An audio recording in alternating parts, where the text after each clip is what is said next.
Okay, welcome along to day 2 of Journalism Media Week 2022, and we've got a fantastic day on the way. After 11 o'clock here will be the Spanish football journalist Guillem Balaguer. Hello, come on in, hello. But right now, I think personally the best sports broadcaster that we've got in this country right at the moment. Make some noise for Mark Chapman! Thank you.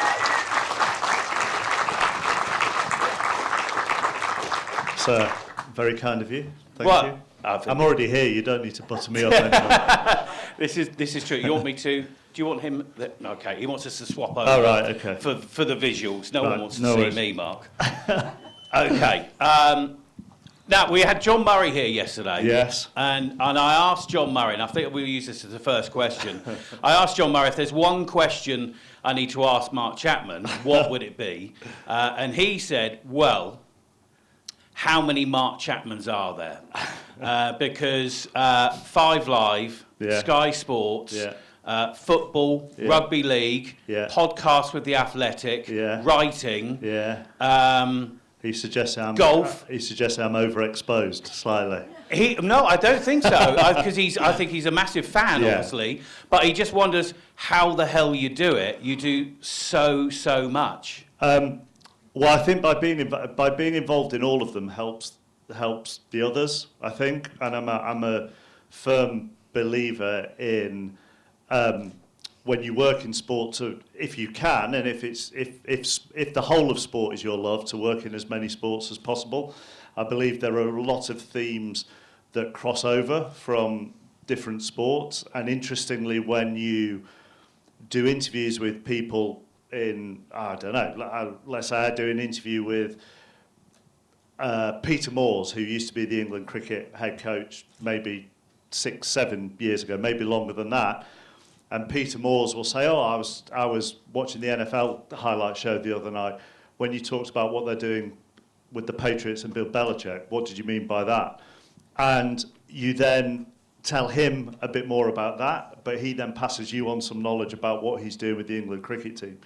So I've always found, in some ways, the more you do and the more you're involved with different things, actually, the easier it gets, because it all stays in there. So I actually think it might be harder if I was just doing one thing. I think constantly immersing yourself in it makes it. I don't mean easy to sound arrogant, but it gives you a lot of information at your fingertips, which you can then recall and use. Is there a sport that you wouldn't feel comfortable in covering, or do you think? Yeah, and I think that's kind of important as well. I think you have to know when to say no to something. I like to think that everything that I'm involved in and do, although some of it you kind of have to do because might be the sport that's happening on the day on the radio and you can't avoid it. But I think I've never done F1. I'm not massively interested in F1. It doesn't excite me.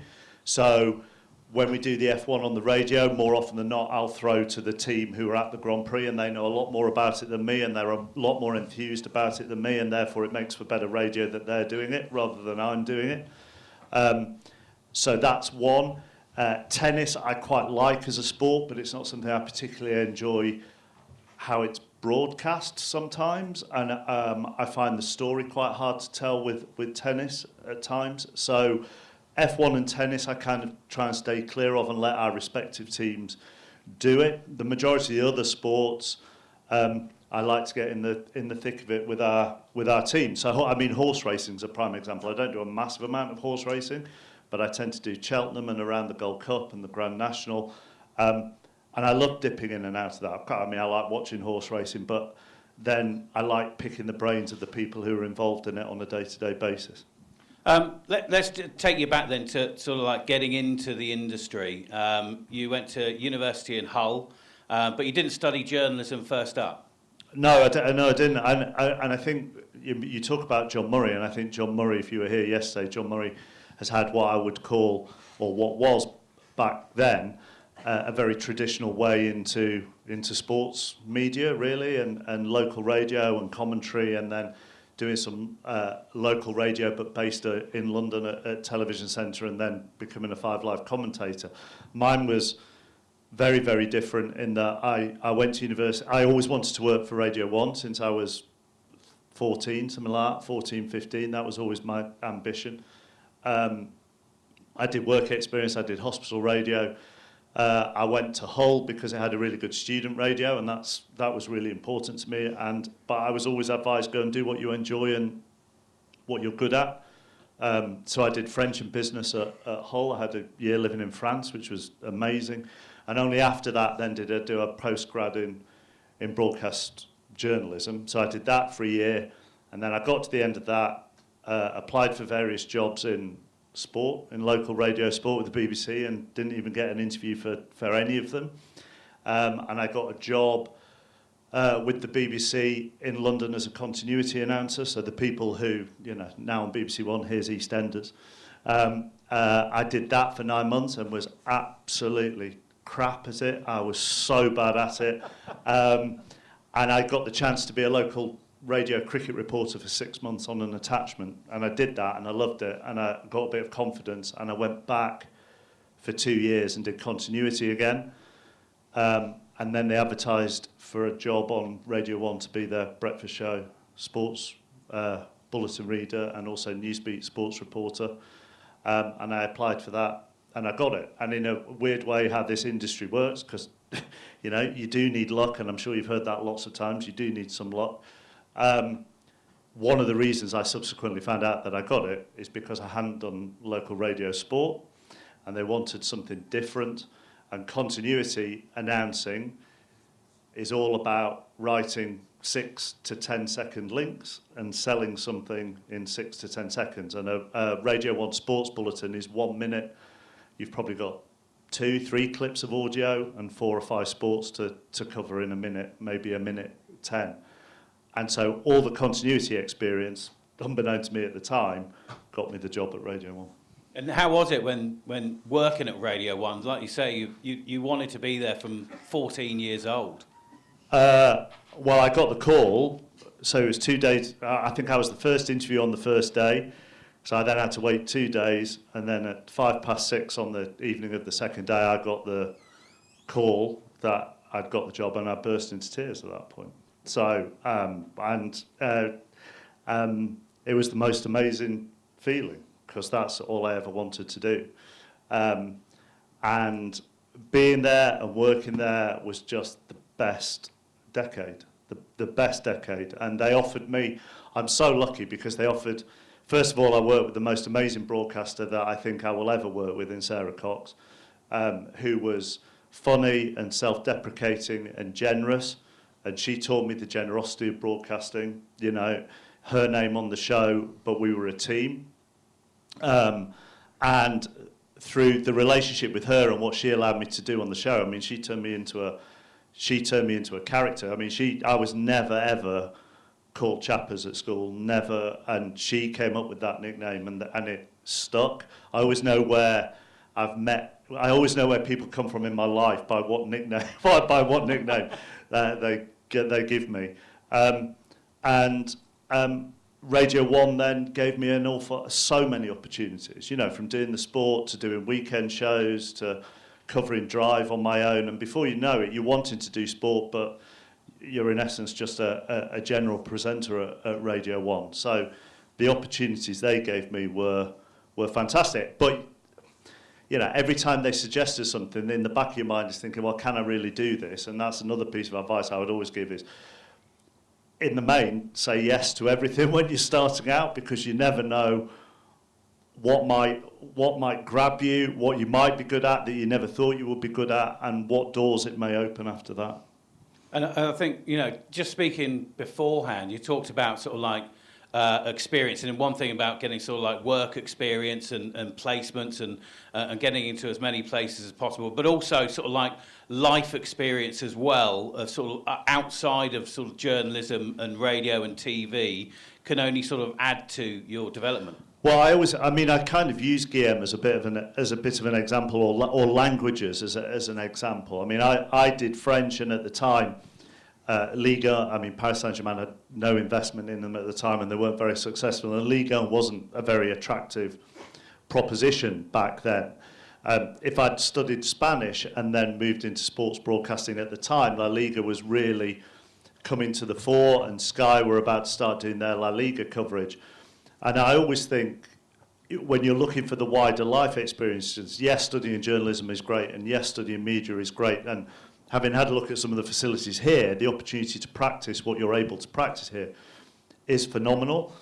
But if Sky had sat down in, I don't know, 98 and were looking to employ an assistant producer, and they had somebody who'd studied Spanish, I think in the main they may think, well, we can train them in the ways of Sky and the ways of TV production, but to have that wider interest in Spain or Spanish culture and to be able to speak the language is a huge advantage on maybe some of the other candidates that they were employing. So, I mean, it goes back a bit to covering all the different sports. The more experiences you get in different worlds, the more it contributes to your broadcasting, in my opinion. And I still feel with you that the radio is still your first love, and that's something that even, moving into sort of podcasting, it's still that audio and that connection. And John talked about the intimacy of radio, and I still get the feeling with you that that's probably still the most important thing for you. Yeah, it's still, radio still gives me the most goosebumps. There's still radio. The sports report theme still gives me butterflies before I introduce sports report, or the start of 5 Live Sport on a Saturday. There is a freedom to radio that you don't get with television. I'm sure you all know, you go into a radio studio and you open a mic and away you go. You can't go into a TV studio and just start, because you can't, you need someone to operate the camera, and, you probably have had to have some makeup on, and you need to have a microphone attached, and the makeup's the most important part of all of that, I've discovered as I get older. But and whilst the team effort is great, the simplicity of radio is for me still a joy. And I include podcasts in all of that as well. And I go back 20 years at the Beeb, and they were absolutely panicking about digital radio and podcast being the end of radio. And in fact, it's turned out to be the opposite. I do believe we are in a really sensational period for audio broadcasting. See, Catherine, radio better than TV, just to tell you. Was that not the message, Catherine? No, it's definitely the message. It's definitely the message. No, it definitely is. But then, opportunities in TV came because, obviously you're broadcasting on the radio. I mean, there's a fickle nature to this industry, probably more than any other industry, in that you are at the whim sometimes of whether someone in management likes you. And now that might be the case in some other industries as well, but, if you are a surgeon and a good surgeon, whether the hospital manager likes you or not is probably irrelevant. You're probably still going to be doing the operations because you're very much needed. I went through, you constantly go through ups and downs of whether management like you, and that's great, and you get loads of things, and if they don't like you, then you might be on the verge of having a show taken off you, or whatever it may be. I knew sort of, within about 3 years of doing Radio 1, I started doing 5 Live, and I did 606 for a couple of years back then. And then I had 606 taken off me over a row between Radio 1 and 5 Live about what they wanted me to do at the World Cup, and I told them to go and sort it out, because it wasn't for me to make the decision, they could make the decision. And they decided between them that Radio 1 would get me to do various things at the World Cup, at which point 5 Live took 606 off me, and the head of 5 Live at the time told me that my career was too schizophrenic to ever be a sports presenter on his radio station. So even now, not that I'm a bitter man, but I ram those words down his throat every time I open a microphone. But but the point is, I had to accept that. I didn't think that there was nothing. So for 5 years, I never did anything on 5 Live at that time. And the same point came with television in that the man who was the head of BBC Football just didn't like what I was doing on Radio 1 or how I was broadcasting the sport on Radio 1, and therefore didn't want me to do anything with television. And it's hard, but you sort of have to recognise that there's not a lot you can do about that, and then just throw yourself into the areas where people are liking you. There was then a change in management at BBC Sport, and I mean, another thing with the industry, you kind of have to push yourself forward, really. And so I went to see the new head of TV Sport and said, I'm really interested in doing stuff. What can I do? And they gave me a couple of goes at Final Score, and it went quite well. And also in that meeting, I then went and said, "Oh, by the way, I really like rugby. I really like rugby league." It was as simple as that. And the next time, Claire Balding was doing the rugby league at the time, and the next time she couldn't do something, they said, "Oh, look, we've got a 4th round Challenge Cup tie at Wakefield or wherever. Could you do it?" And all of a sudden, everything changed for me through doing the Final Scores and the rugby league. But it's a little bit of luck. It's a little bit of pushing yourself forward, and a little bit of whether the people who choose who presents their shows like you or not. Yeah, and I think... And that is so hard. That is so hard to deal with at the time. And you need a really good support structure around you, whether that's friends, whether that's family, whether that's the people who are backing you on the shows that you are doing or the stations that you are working, because it is really personal. It is really personal. Yeah, and it's actually coming back to that personal bit as well. It's and we were just talking beforehand about it's nice to be nice, because even though it seems like quite a big industry, it's actually quite a small industry internally within radio and within TV. So you do get to sort of bump into the same people in different companies and different places you go to. So they do remember what you were like when they worked with you 3-4 years ago, maybe. Yeah, I mean, the way the industry is now. So many people work for so many different places as well. It's very rare that you find people who are exclusive. And also, when you do outside broadcasts or so on, there are many facilities houses that provide those, so you see the same people around. I mean, even if you weren't seeing the same people around, and even if you weren't bumping into the same people, I'd still argue it's important to be nice and nice to be nice. And the really interesting thing, bar 1 or 2 exceptions, is my time at Radio 1, from Sarah Cox to Zoe Ball to Scott Mills to Mark and Lard. Everybody was nice and everybody was supportive, with the odd exception. You're extremely busy at the moment, and I think you're going into a very busy time, obviously, with the Rugby League World Cup. That seems to have been going very, very well. It's been enjoyable to watch. I think the wheelchair rugby league for me has been the absolute best. Wheelchair rugby league is the most amazing thing. Absolutely the most amazing thing. It's so brutal. The brutality, the physicality, the skill involved. It's been a long time coming as this Rugby League World Cup. It's taken about 3 goes, I think, to get it on. And there are an awful lot of challenges with it, but they've billed it as the most inclusive World Cup in any sport that there's ever been, because the 3 tournaments are all running at the same time: the men's, the women's, and the wheelchair.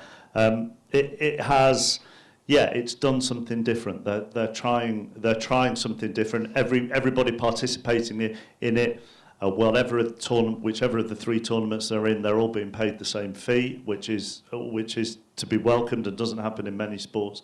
So that goes on, that finishes. We're just about to reach the semi-final stage in the men's this weekend. Finals are all towards the end of next week, and then the Football World Cup starts on the Sunday after the Rugby League World Cup finishes on the Saturday. Just noticed one of your friends just coming in. Yeah. So then you're straight into the Football World Cup, Qatar. John Murray is going over for 5 Live. You're going over for 5 Live and for BBC TV Sport as well. What's your feelings going into it? Are you looking for it? I mean, it's a massive tournament. How are you feeling? Apprehensive, I think, at the moment, in that I have no idea what to expect. I have no idea what to expect from if you look at the small things, I have no idea what to expect from a football perspective. I have no idea what to expect from a social perspective. And I have no idea what to expect from a reaction perspective, whether that's back here or over in Qatar. There are so many unknowns, and I think we are all, I can't speak for the whole team, but I think the majority of us are very sensitive about the challenges that we are going to face over the next 4 or 5 weeks. But I think we're quite sensitive to the challenges that sport faces in general at the moment. I mean, it's not just football World Cups, it's where Olympics are taken, it's where Winter Olympics are taken. It's challenges in our own country with sport as well. It's quite a complicated industry to work in at the moment to find the balance between the message and the sport. Do you find it easy to sort of detach yourself from that when you're broadcasting, or in what sense? From anything else that's sort of going on surrounding an event? Are you able to then sort of detach from everything else that's going on and then just focus on the sport that's involved? I don't think you can really. I'd say the last men's football World Cup was in Russia, which, I think I speak for a lot of us there. Guillaume was an unbelievable country. It was an absolutely sensational experience being in Moscow and travelling in Russia. The studio complex that a lot of broadcasters had was very near Red Square, and to go into that studio complex you had to come down some steps, and at the top of that steps was a memorial to someone who had been killed, a politician who'd been killed on that bridge, and the assumption was that he had been killed by government forces, Putin forces. And there were flowers there, and there were people daily who would be paying tribute to this man. So you can't detach yourself from it because you're walking past it every day. In the same way that we're going to be broadcasting from stadia in Qatar, where we understand people have died building them. So you can't detach yourself from it. Finding the balance of setting the scene in a stadium which has had those issues and that record, and then going into a football match is, I'm not sure how we'll do that yet, really, because there is a challenge to set a scene in the right way whilst also broadcasting a game of football, because there will be a game of football. And the other really weird, and it's still, and we talked a little bit about this, it's just a weird time of the year, isn't it? I've not got really that excited about the World Cup yet, but because it doesn't seem real just yet. No, and a lot of events and a lot of tournaments have similar build-ups. I know it's a different time of year, and we've had this with. It feels.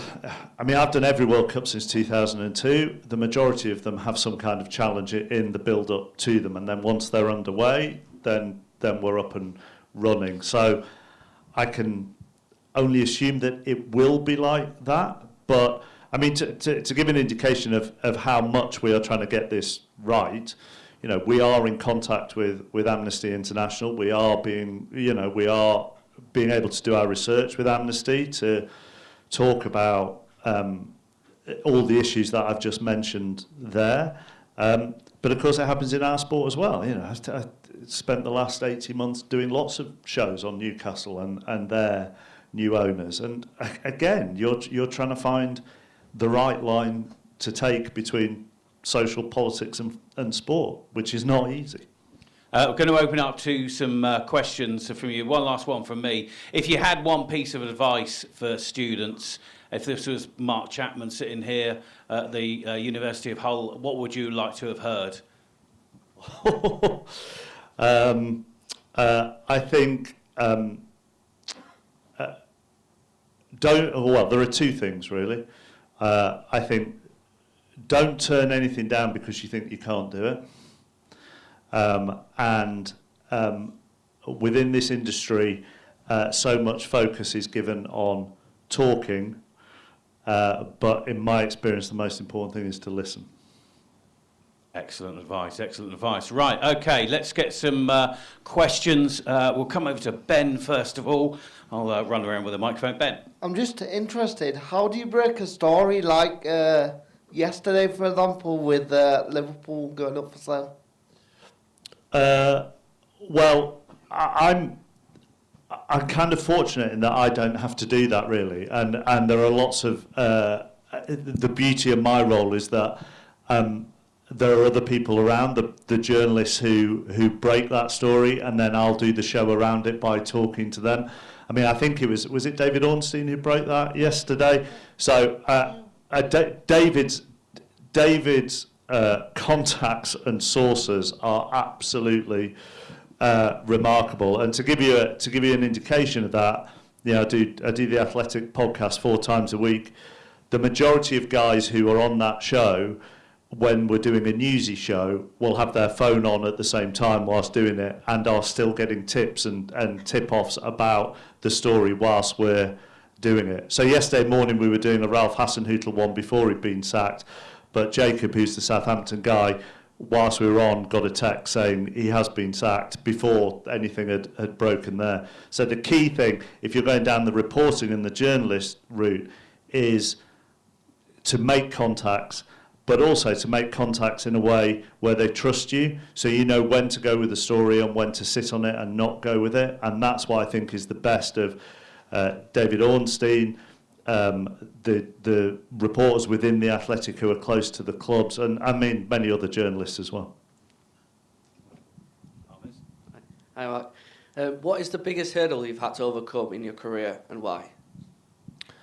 I think that what I was talking about earlier, the sort of transition, the trying to do sport whilst at Radio 1, but whilst still doing the knockabout stuff on Radio 1. The hardest thing is to change that perception. And I would have loved to have thought that has changed over the years, and people are more open-minded about, well, just because you've done this doesn't mean you can't do that.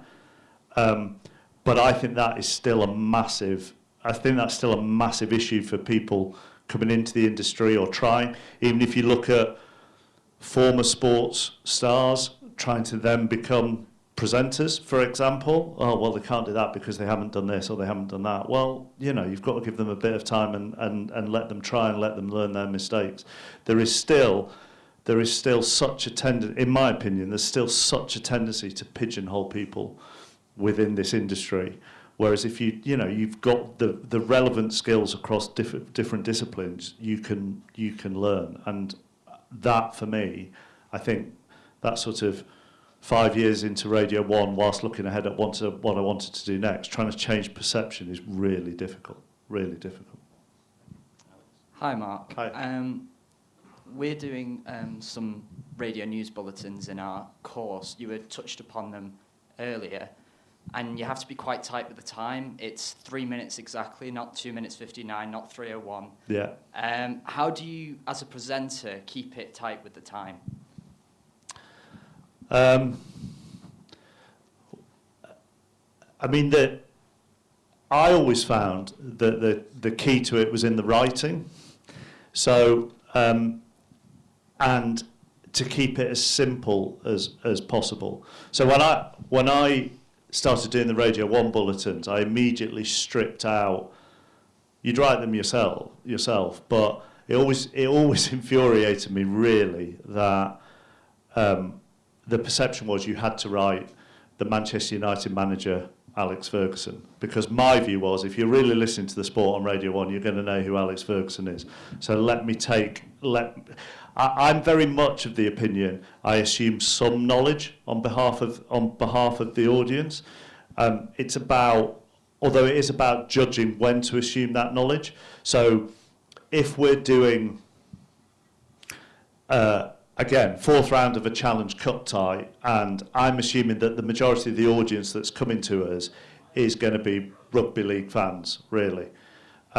So I might assume a bit more knowledge. If I'm doing the opening game of the Men's World Cup for the Rugby League and it's England-Samoa, then actually you're thinking, we might get a bit of a different audience here because there's been a bit of noise about it. It's the start of a World Cup. So I assume slightly less knowledge on behalf of the audience in that sense. So that's my point in the writing of stuff, going back to the news bulletins, is I would pick and choose where I sort of edit my writing to save a bit of time. And then over the years, I've learned to either look at a clock and self-edit as we're going on, or if you've got a count in your ear to come down, know which words you can lose, which words you can keep, or if you've got to a stage where you feel, I don't need the script, then you learn to talk to time. But I think the key is in the writing to make it as short and snappy as possible to fit your time. That's what I would suggest. Hello, Mark. Hi. I was wondering, just because you touched on the Qatari World Cup before, if you saw A League of Their Own the other night with Gary Neville. Now, obviously, he's been a massive advocate against the World Cup and is now presenting in it. And I was wondering, what are your opinions on that? Does that potentially show morality has a price?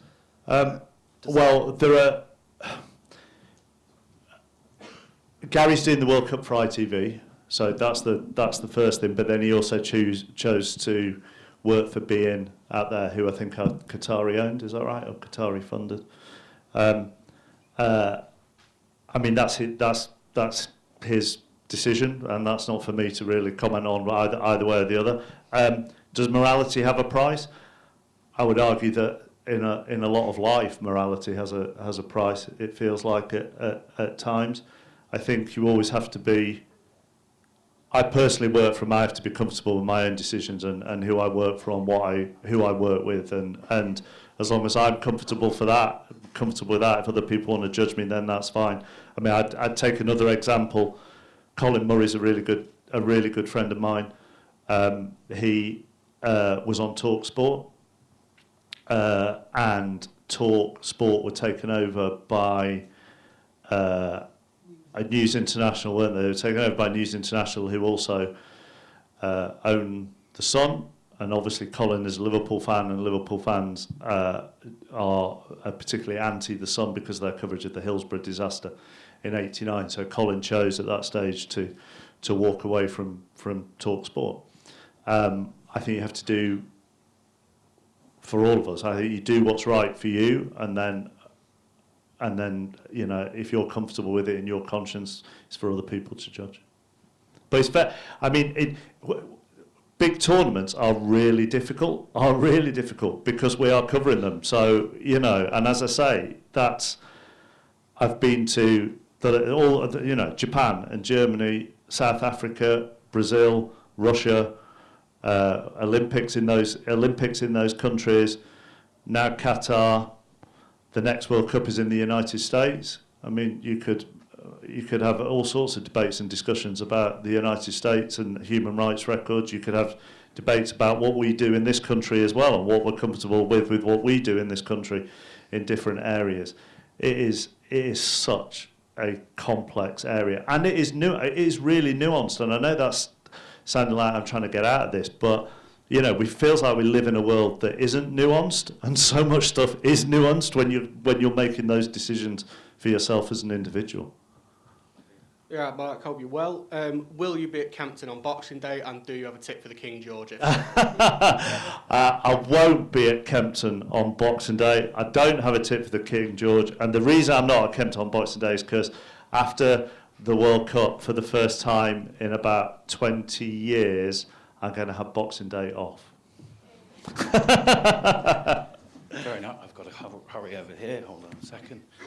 Okay. Adam. Hello, Mark. Hi. I want to ask a question, and it's: do you think the media plays a part in the racism in football? Do I think media plays a part in the racism in football? I think media has a responsibility for the diversity in football. I think that's the first thing I would say. I think if you look over the last 15, 20 years, I think the media got a lot of its diversity wrong at times over its football coverage, to be honest with you, in that it was basically white men presenting it and talking about it. And I obviously speak as a middle-aged white man myself. I think media has the responsibility to highlight the, as I've talked about, has the responsibility to highlight the issues in sport, not just in football. But I also think the media has a responsibility to drive the diversity. And I would argue over the last 5 years, a lot of the main companies have done that. Probably more than sport itself, actually, in certain areas. Certainly, if you look at leadership positions within sport, there is still a massive diversity issue, less so maybe within broadcast media. Hi, Mark. Just touching on sort of what you're talking about the responsibility of the media there and going back on the Qatar World Cup, what do you feel your responsibility is as a broadcaster out in Qatar to make your opinions and the issues aware? Well, it's my opinions are quite. I mean, the BBC are massive on impartiality, okay, and there are huge debates about impartial.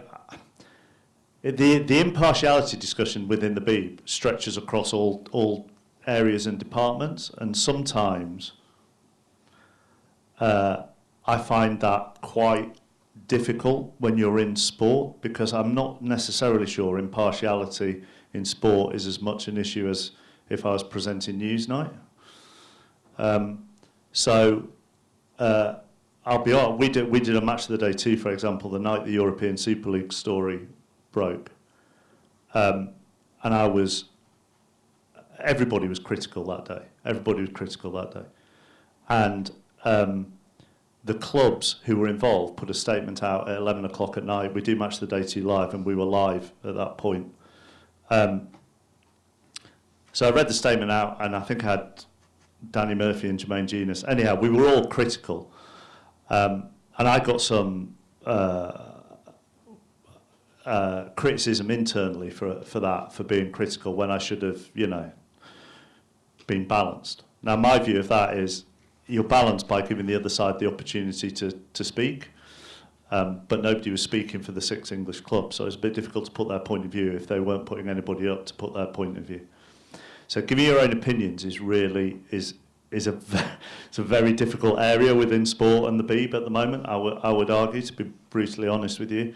I think my responsibility, therefore, is to put as many different sides of the argument as I possibly can, and to be sensitive to the issues that surround the World Cup. So, and I have no idea about this, but if if there are certain things that happen when we are out in Qatar, if I'm out with Kelly Cates and she's treated differently to me in somewhere, then I think there's a responsibility to mention that and to talk about that. I think there's also a responsibility within the broadcast, which is, talking to Amnesty International, in that there is that Qatar, the Qatari people will say they have formed a fund to compensate families of workers that died. You have to mention that because that's giving their side of the story as well. It's in many ways, I've got to take my opinion out of it. I can talk about our experiences, and I have to try and put as many different sides of the argument as I possibly can, as I would do in any situation, if possible. Hi, Mark. Going back to the Rugby League World Cup, do you think that the coverage, because it has been really inclusive from the sport, from all areas, but also the pundits, the commentators that you've had, being ex-players, women, those in wheelchairs, do you feel that this inclusivity could actually see a change for rugby league, as in it being able to reach a wider audience than the M62 and the journalism that's been involved in that? Yeah, I mean, I would hope so. I mean, rugby league is a real challenge. I mean, for the people that run the sport, because of the money and the funding and so on and so forth. The most important thing is that what follows on from this World Cup doesn't become tokenism. I think that's really, really important. So it's no good setting up a women's team to be attached to a men inverted commas club if you don't then fund it properly, offer the same access to facilities and so on and so forth, because otherwise you're not doing anybody any good whatsoever. And the only, I mean, to take it away from my broadcasting career, I'm involved in the 100 in the cricket. I'm the chair of Manchester in the 100, and people can talk about their complaints about the 100 and what it's done to the summer and how much it's affecting English cricket. But one of the things that it has done, and which we did do right at the very start, was make sure that our men's and women's team realised that they're playing for one club and we have two teams. They have identical dressing rooms that overlook the square at Old Trafford. The away teams are both put in the indoor training centre to change in. Our home teams have the best dressing rooms. It's not the case when we go to some other games. The two men's teams get there, but we can't control what happens away. They have exactly the same access to practice facilities, training facilities, medical teams, so on and so forth. They eat together, they celebrate together, they lose together, and that's how. And they are encouraged to watch each other play, depending on various, media commitments and warm downs and warm ups and so on and so forth. That's how you've got to do it. We're lucky because we started from scratch, and we have the funding from the ECB. Rugby League's challenge is having the money there to make sure it's equal, and also we talk about the M62 corridor. You don't want to lose the passion of the M62 corridor. So it's a really fine line for them as well. I mean, I like the expansion, I like Catalan, I like Toulouse, but you could also look a bit closer to, you could look at York, or you could look at, I know they've tried Newcastle and Sheffield to a certain extent before, you could look a little bit closer to home as well. Does that sort of answer it? Okay. Why do you think there's so much uproar about the World Cup being Qatar? And I'm not agreeing with what's happening, but there's not the same energy as when it was in Russia, especially after what happened in the Olympics. So why do you think there's such diverse in? I think partly in the last 4 or 5 years, society has moved on and been more aware of various issues. I think that is one thing. I think a lot of the scorn is because of at the time of year it is being played, and I think more of it, and Russia was included in this, is that in the main the voting decision for the two venues was shown to be corrupt. I mean, I think that's also been quite a big issue, to be honest. I'm not. There was some uproar around Russia, but I agree with you, not to the same extent. Also, I think more information has come out of Qatar about what has happened in the build-up to the World Cup than came out of Russia, or came out of China ahead of the Winter Olympics or the Summer Olympics in 2008. So information has come out more freely as well. That would be my main answer. Sorry, there's one more from me. That's all right. How you said earlier to say yes to everything during early stages of your career. How do you? Yes to everything. Yes to everything if you want to do it, and not to let fear stop you doing something, or the perception that that might be wrong for my career. It's just how do you balance work life with personal life? Has that been an issue? Or? No, it hasn't, because I mean, at various stages of my career, then yes, maybe.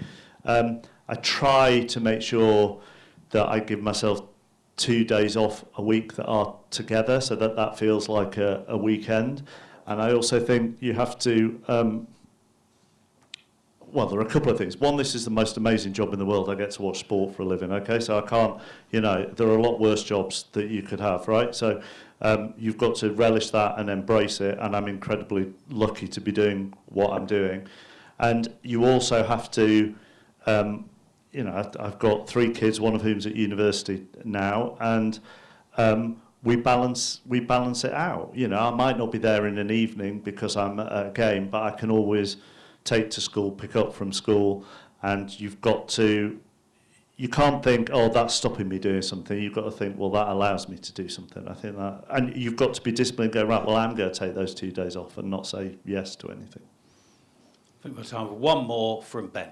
Can I talk to you about typecasting in the media? Mm-hmm. In terms of, I've got a freelancing career at the moment, that I get approaches saying, can you write this from the perspective of a disabled person? And it's like, no, I don't want to write it as that. I want to write it as me being a credible sports journalist in my own right. Absolutely. Yeah, I completely agree with you. And actually, typecasting, stereotyping, I still think is a massive issue. You know, and I can be going to do a. I mean, this is slightly different. Forgive me, but there is I don't know. There's a women's international football match, and it's at Wembley, and there is a nearly full house. And the first line, often, if it's been put in for you, will be, oh, you know, this is going to be an amazing atmosphere with a big crowd. And I just think that's really, personally now, I find that quite patronising. So my first question should be, well, tell me what the teams are, because it would be if it was a men's international.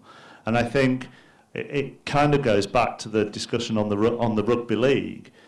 It has to be more than tokenism. It has to be, you know, you ought to be writing that article because you're a good freelance sports journalist. End of story, to be honest with you. So there's still what we need to make sure is that just because the decisions have been taken quite rightly to diversify the workforce within sport doesn't mean that everybody then sticks to, in inverted commas, their lane, or, you know, because that just doesn't do anybody any good. But I think there's still a big challenge there. I would agree with you. What do we do to change that? Well, I have absolutely no idea what we do to change that, to be honest with you. I think by saying, in your case, I say, no, I'm just going to write this as a freelance sports journalist. I think, you know, and also by, I mean, I say to, when we're doing stuff, right, I want to talk tactics in this sport. I want to talk, you know, I just don't want to talk about, isn't it great that this has got coverage, or isn't this, you know, I want to ask the same questions to the wheelchair rugby league players as I'm asking to the men's rugby league players, as I'm asking to the women's rugby league players. It's about asking the same questions and treating every sport and person the same way. Okay. Wonderful stuff. Well, look, you know, I think we could chat to you all day. Definitely, there's no doubt about that. But for now, ladies and gentlemen, a big round of applause for Mark Chapman. Thank you. Thank you. Ian? No. What we'll do is we'll have a quick 10-minute comfort break, okay, and then we'll be back with the...